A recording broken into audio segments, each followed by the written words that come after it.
Hey, isn't that high school graduate Michael over there? I don't recall inviting you. That was the first thing I heard when I attended a high school classmate, Jin's wedding. Jin, who always looked down on me back in the day, hadn't changed a bit, even as an adult. I just wanted to keep the peace as much as possible, so I nodded along noncommittally. But this only made things worse, and Jin's behavior escalated. An uneducated fool like you is just an eyesore. Get out of here. All right, I'm leaving. As I started to leave, everyone in the venue suddenly stood up. Jin, taken aback, didn't understand what was happening. And no wonder. After all, they didn't know. My name is Michael Johnson. Although I only graduated from high school, I've made a name for myself as a somewhat famous chef. Since I was 18, I've won several culinary awards.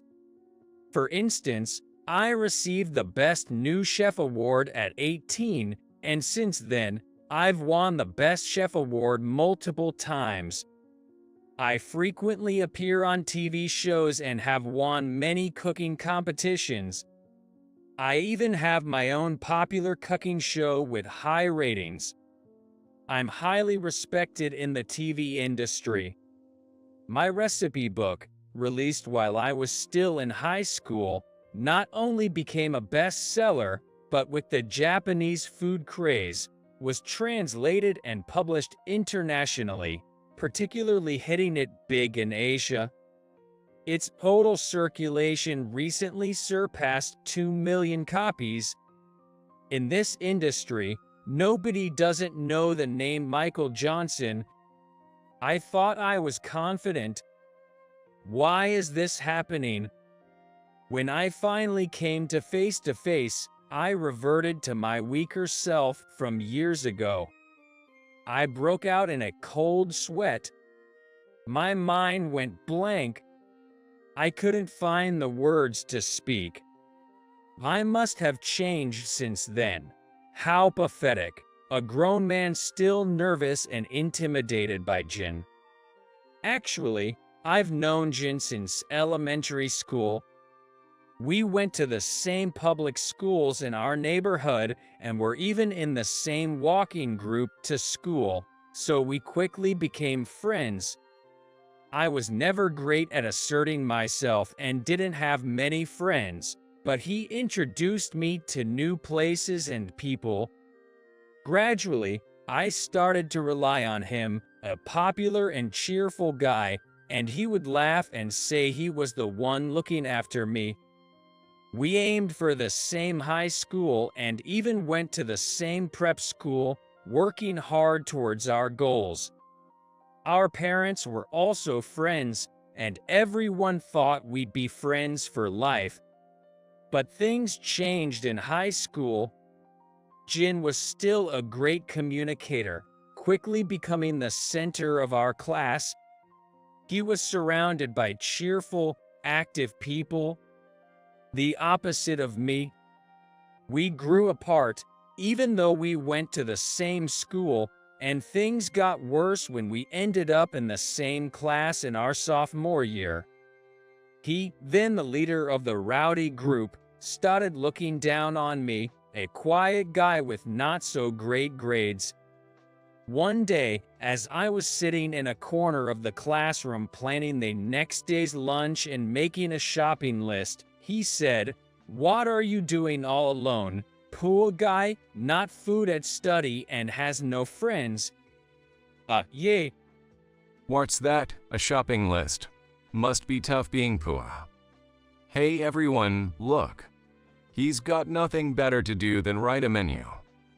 What are you aiming for next? Getting even fatter? Jin, come on, stop it. Oh, he calls you Jin. Are you two friends? Don't call me by my first name. It's too familiar. Right. Poor guy. I felt betrayed. but maybe I was off base. Ever since being told we weren't friends, I couldn't stop thinking that I just didn't measure up to Jin. Because of this, and my naturally shy nature, I felt even more uncomfortable in the classroom. I spent every lunch break alone in a corner, eating my homemade lunch. I loved cooking, so I never missed a day making my lunch, but maybe that was part of my feeling of emptiness. One day, while I was eating alone as usual, the class favorite, Sarah, approached me. Hey, Michael, your lunch always looks so fancy and amazing. Your mom must be a great cook. I'm so jealous. Huh? Oh, you know, I couldn't help but notice it. Sorry to suddenly bring it up, but it always looks so tasty. Thanks, but actually, I made it myself. What? That's awesome. You're so skilled at cooking. The colors are so pretty and it looks well balanced. I admire people who can cook. I was surprised. I had no idea Sarah was watching.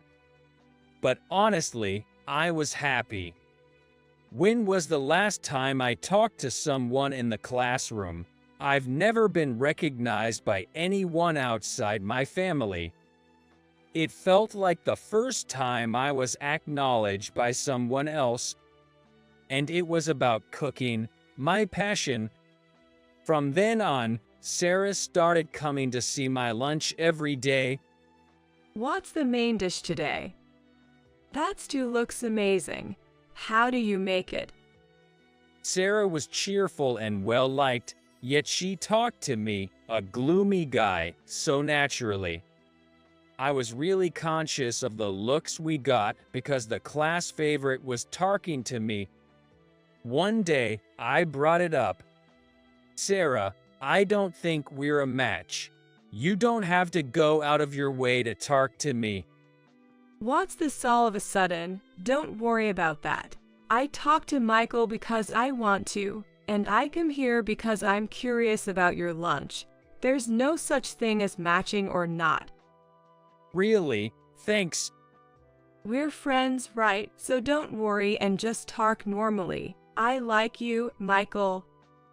Huh? He? This must be why she's called the class favorite. And here I am, getting nervous talking to someone. Thanks to Sarah, the time I spent alone in the corner of the classroom, watching everyone eat lunch together, slowly started to become enjoyable. I thought of how I could repay Sarah for her kindness. I started making lunch for her too. I was worried it might be too much or that she'd be put off, but she was thrilled. Sarah, how about I bring lunch for you from now on? You've been coming to see me and complimenting my food. I want to give back. You don't have to repay me. I haven't done anything special. But I'd love to eat Michael's cooking. Just seeing it every day makes me hungry, and what I bring isn't enough anymore. Really? That's great. I'll bring it then. From that day on, I started making lunch for Sarah too. It made preparing lunch even more enjoyable, and I got deeper into the world of cooking. Whether it was Japanese, Western, or Chinese, I varied the lunches, and Sarah always praised my efforts. Today I made this. What do you think? Wow, I've never seen this before. What is this dish? It's called Spanish mackerel marinated and grilled. It's soaked in a sauce made from equal parts steak, soy sauce, and mirin, then grilled slowly. Hope you like it. Well, Michael, your cooking is really diverse. Whether it's Japanese or Western, everything's delicious. I love fish. I'm so happy. Thanks. Later on, Sarah eating my lunch became known throughout the school as the lunch approved by Sarah, and it gradually gained fame. Then, one day, In the course of conversation, I ended up showing Sarah my collection of lunch recipes, hundreds of recipes I had accumulated over time. I never thought they'd become a topic of conversation. I'm glad I kept notes. What? This is incredible. You have so many. This is like professional level. Not really. It's just a hobby for me. No way, this is amazing. I think more people should try Michael's cooking. Really? What do you mean? Hey, can I take care of that? That would be. With a meaningful smile, Sarah gazed up at me. Not being used to such situations, I didn't know what to do and just nodded.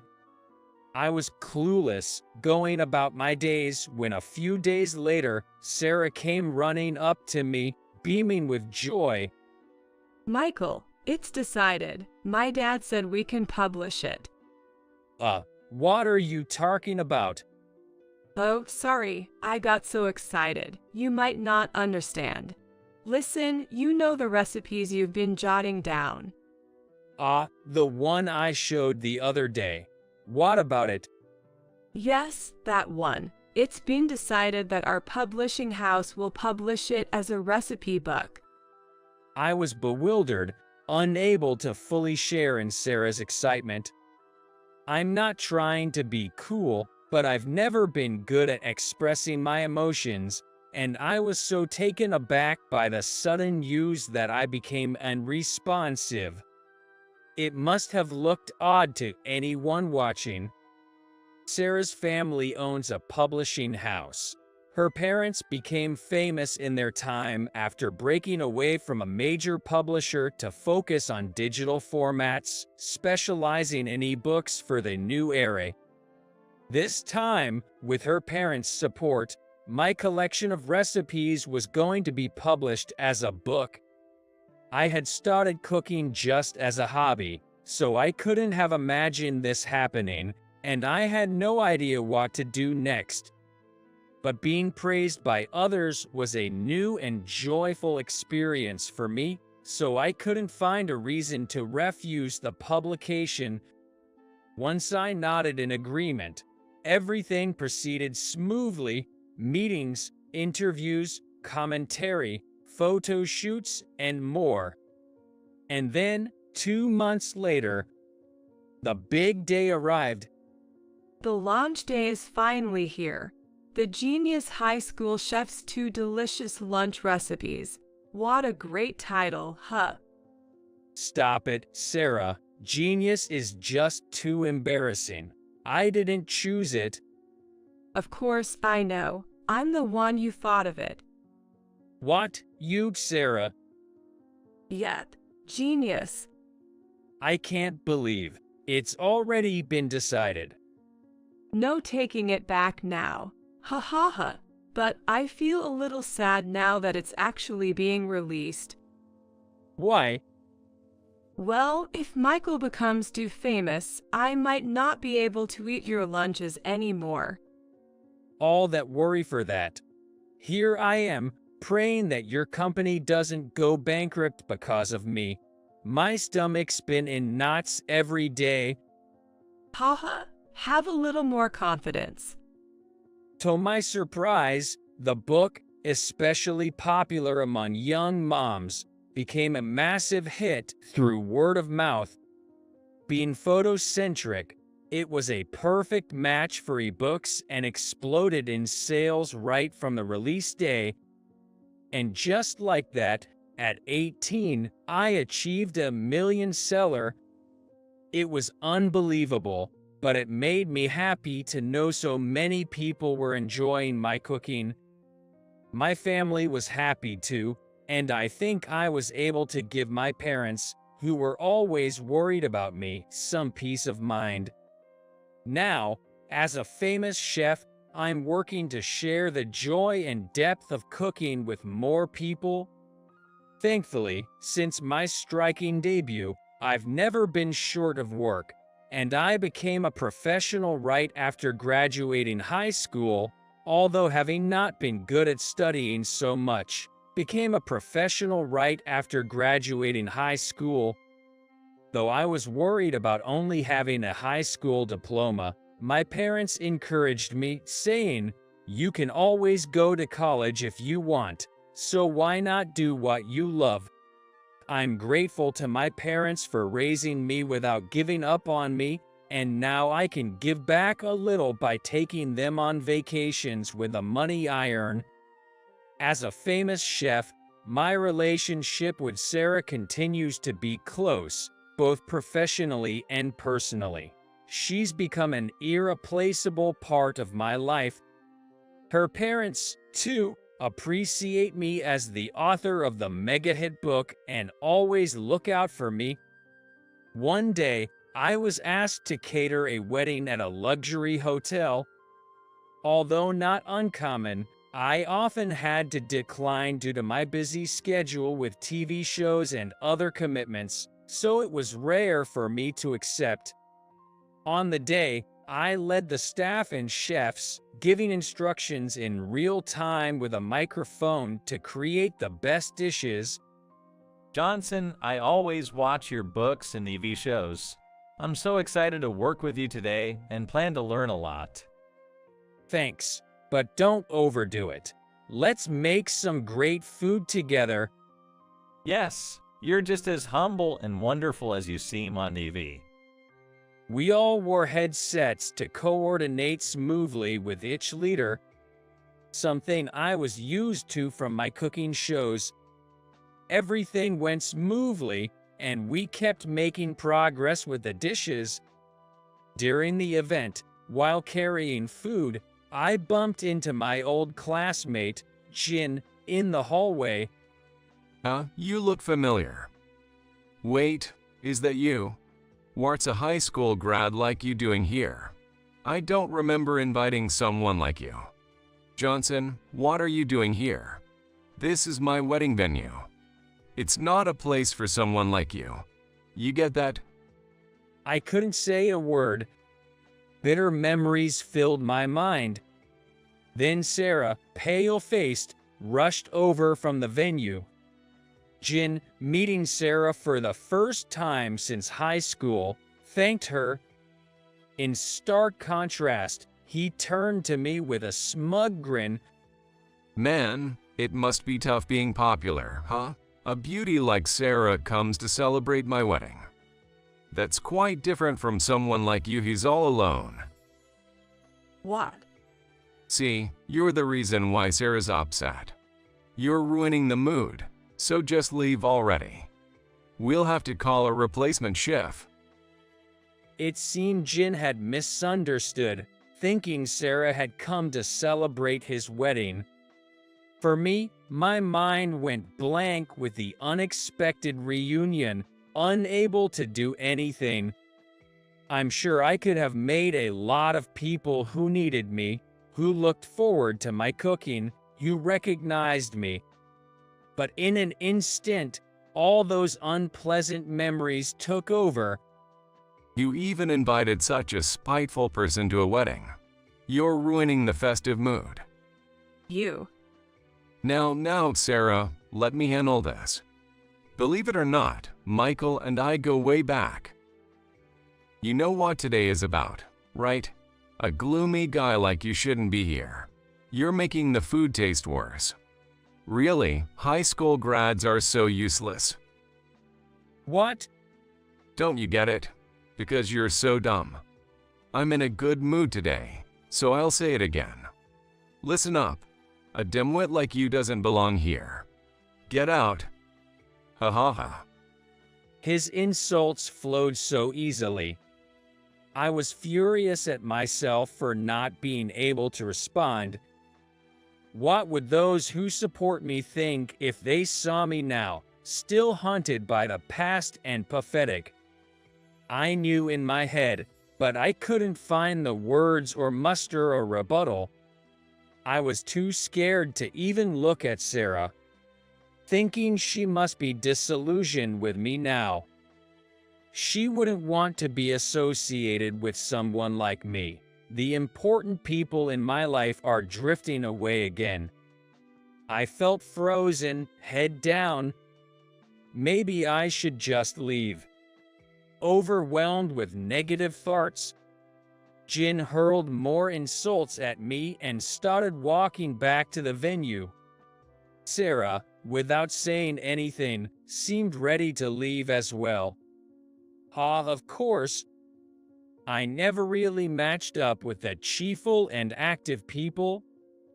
What does it matter if I'm a million seller or a genius chef? Nothing's changed.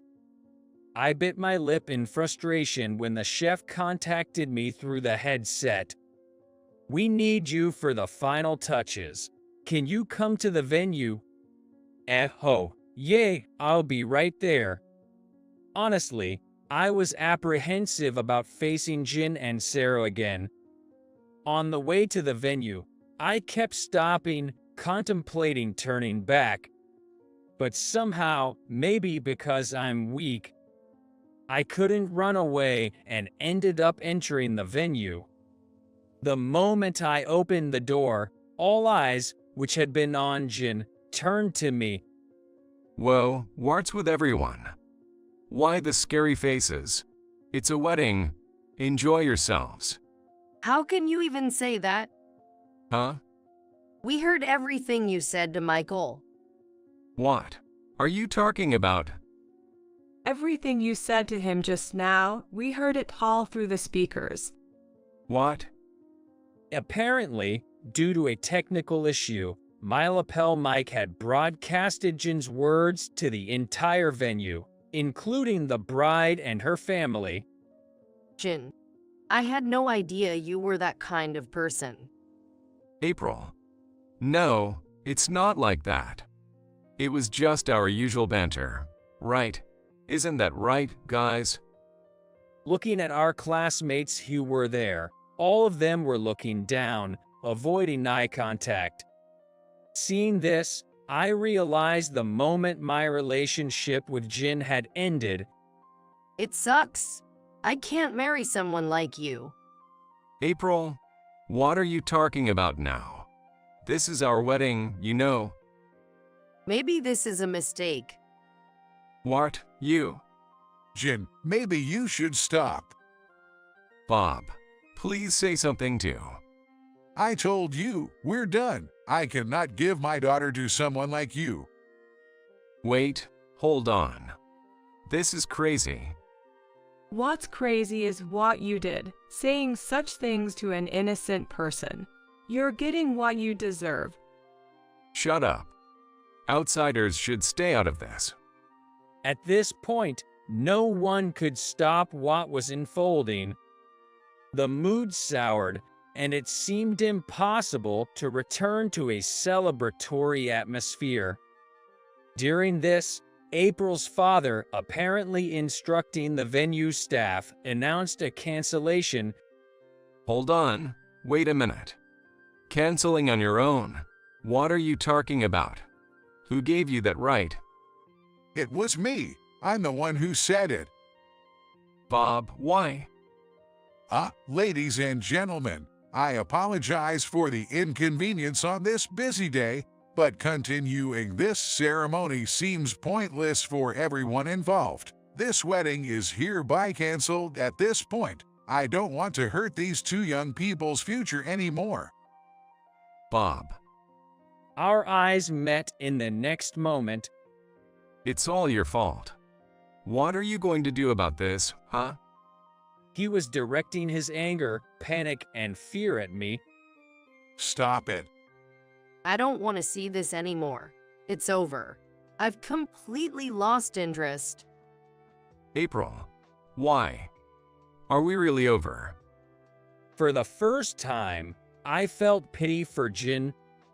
Until now, I was always intimidated by him, but at that moment, I wasn't scared.